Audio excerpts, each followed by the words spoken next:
Challenges get in the way of his success. We'll have a story and more when we come back.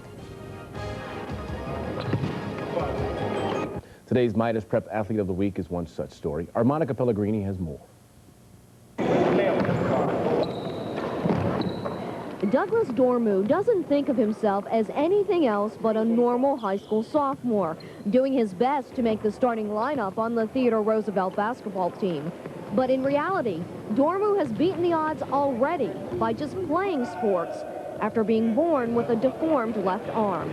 He came up not thinking as though he was handicapped. He figured he was born like that, so he never had to adjust from not, being like that. And that's how he fought through. He's no different from anybody else. So in fact, we don't even look at it as having a handicap because he's just one of the fellas, and he goes hard. In fact, he gets real upset when the other guys don't go as hard as they should go. Dormu's athletic ability was nurtured through many years of hard work with his brother Jenkins by his side, who also happens to be one of his coaches now.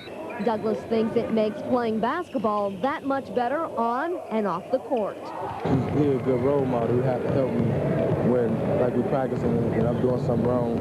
He'll come to me and tell me what I'm doing wrong. Douglas's birth defect doesn't deter him from other athletic adventures. He also plays linebacker on the football team. Take me out the streets and all, because I grew up in a rough neighborhood and everything, but I stay on the playground all day and night playing basketball. Don't call him extraordinary just yet. Douglas says when he can fly through the air like his idol Michael Jordan, then it will be time to call him something special. For the Midas Prep Athlete of the Week, Monica Pellegrini, News 7 Sports. Now that is a great story. Absolutely, and it tells you how you should deal with kids who might have something different. They can do it, yeah, absolutely. Forget the handicap. Doug Dormu wanted to master the game more than anything when he was 7 years old, learned to dribble, dunk, and dazzle the kids who thought his arm would keep him on the sidelines of life. When I was in elementary and the kids didn't, let me play with them, I just went out there by myself and played all day and night.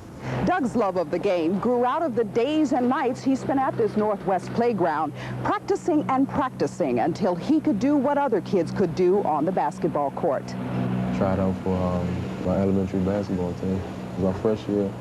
I got cut from the team, and then I practiced real hard over the summer, and I made the team, and also I started. From elementary school starter to varsity point guard at Roosevelt High School. Before he graduated last year, Doug averaged 16 points, making the crowd forget his arm was damaged at birth. Next month, he'll leave for Orlando, Florida, and the training camp of the Harlem Globetrotters. So when you got the call from the Harlem Globetrotters, how did you feel then? I was shocked. I was surprised because I didn't know, they knew about me. But I forgot I was on a lot of, news, inside stuff, ESPN. So, I was just waiting for a big call. They wouldn't know. They wouldn't know. Oh, come on. I haven't seen you on every TV station. Doug's family and his high school coaches are not at all surprised that his hopes for a professional basketball career are within reach. After all, he already proved the power of a determined athlete. A lot of kids come out with a lot of dreams and hopes about making, a varsity team or, a sport or something like that. And this young man just was determined that nothing was going to stand in his way, and he was going to make it. It's going to be fun because I usually play, outside in the playground. I think it's going to be a great experience for me. Phyllis Armstrong, Channel 9, Eyewitness News. Doug Dormu also played football at Roosevelt High School. He was the starting fullback on the varsity team in his senior year. You go. Good way to go. That is Eyewitness News. Are you doing the 5? No, I'm